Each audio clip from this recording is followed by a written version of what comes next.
Assalamualaikum sahabat beriman, bagaimana ibadah hari ini? Kami doakan semoga istiqomah selalu ya. Abu Bakar Ash-Shiddiq, Umar bin Khattab, Utsman bin Affan, serta Ali bin Abi Thalib merupakan 4 sahabat utama Rasulullah Shallallahu Alaihi Wasallam yang kemudian menjadi khalifah sepeninggalan Nabi. Keempatnya mempunyai keistimewaan masing-masing. Namun di antara mereka hanya Utsman bin Affan yang mampu membuat malaikat merasa malu. Selain itu pada masanya beliau dijuluki Abu Abdillah. Beliau juga digelari Zunnurain, pemilik 2 cahaya, karena menikah dengan 2 putri Rasulullah Shallallahu Alaihi Wasallam yaitu Ruqayyah dan Ummu Kalsum. Sebelum melanjut ke pembahasan, terlebih dahulu tekan tombol subscribe dan jangan lupa nyalakan lonceng notifikasinya ya. Beri kami komentar agar kami selalu mengupdate video-video terbaru dari channel Taufik TV. Satu hal lagi, mari tonton video ini sampai selesai supaya tidak gagal paham. Silahkan besarkan volume Anda dan selamat menonton. Kemuliaan lain yang dimiliki Utsman bin Affan adalah kedermawanannya dalam bersedekah. Utsman juga merupakan sosok sahabat yang pertama merangkum mushaf-mushaf yang tersebar menjadi sebuah kitab yang sekarang kita baca, yaitu Al-Quran.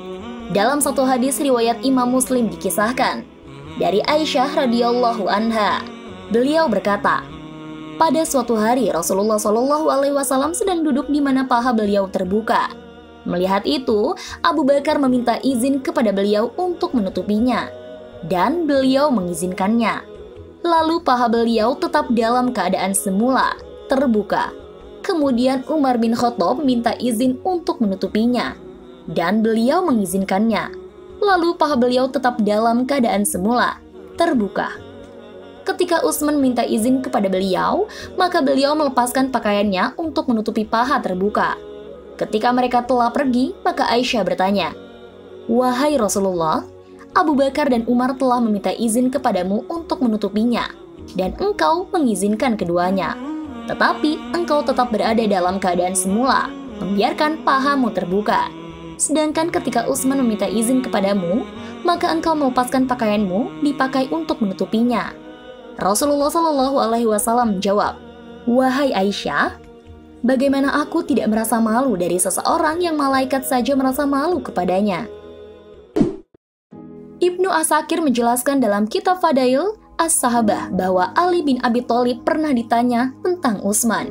Maka beliau menjawab, Utsman itu seseorang yang memiliki kedudukan terhormat yang dipanggil dengan Zunnurain, di mana Rasulullah menikahinya dengan kedua putrinya. Selain itu, diriwayatkan dari Imam Ahmad bin Hambal bahwa ketika Al-Hasan ditanya tentang orang yang beristirahat pada waktu tengah hari di masjid, maka ia menjawab, "Aku melihat Utsman bin Affan beristirahat di masjid, padahal beliau sebagai khalifah. Dan ketika ia berdiri nampak sekali bekas kerikil pada bagian rusuknya. Sehingga kami berkata, ini Amirul Mukminin. Ini Amirul Mukminin." Ibnu Abi Hatim telah meriwayatkan dari Abdullah bin Umar seraya ia berkata dengan firman Allah, "Apakah kamu, hai orang musyrik, yang lebih beruntung? Ataukah orang yang beribadah di waktu malam dengan sujud dan berdiri, sedang ia takut kepada azab akhirat dan mengharapkan rahmat Tuhannya? Katakanlah, adakah sama orang-orang yang mengetahui dengan orang-orang yang tidak mengetahui? Sesungguhnya orang yang berakallah yang dapat menerima pelajaran." Quran Surat Az-Zumar ayat 9. Yang dimaksud itu adalah Utsman bin Affan. Utsman bin Affan wafat pada tahun 35 Hijriah pada pertengahan Tasyrik tanggal 12 Zulhijjah. Dalam usia 80 tahun lebih, Khalifah Utsman bin Affan dibunuh oleh kaum pemberontak Khawarij di dalam rumahnya. Ketika Utsman terbunuh, istri beliau berkata, "Mereka telah tega membunuhnya, padahal mereka telah menghidupkan seluruh malam dengan Al-Quran." Utsman bin Affan termasuk di antara 10 sahabat yang dijamin masuk surga lewat lisan Nabi. Meskipun telah wafat, kedermawanannya selalu dikenang oleh umat Islam. Mulai dari membeli sumur Yahudi, menyumbang 300 ekor unta pada perang Tabuk dan masih banyak lainnya. Utsman dikenal sebagai sahabat Nabi yang banyak menginfakkan hartanya di jalan Allah. Baiklah sahabat beriman, masih banyak topik yang akan kita bahas. Silahkan subscribe channel kami agar kita bisa lebih dekat dan bisa membahas berbagai topik bermanfaat lainnya. Like bila suka, dan unlike saja jika tidak suka dengan video seperti ini. Terima kasih sudah menonton, dan sampai jumpa.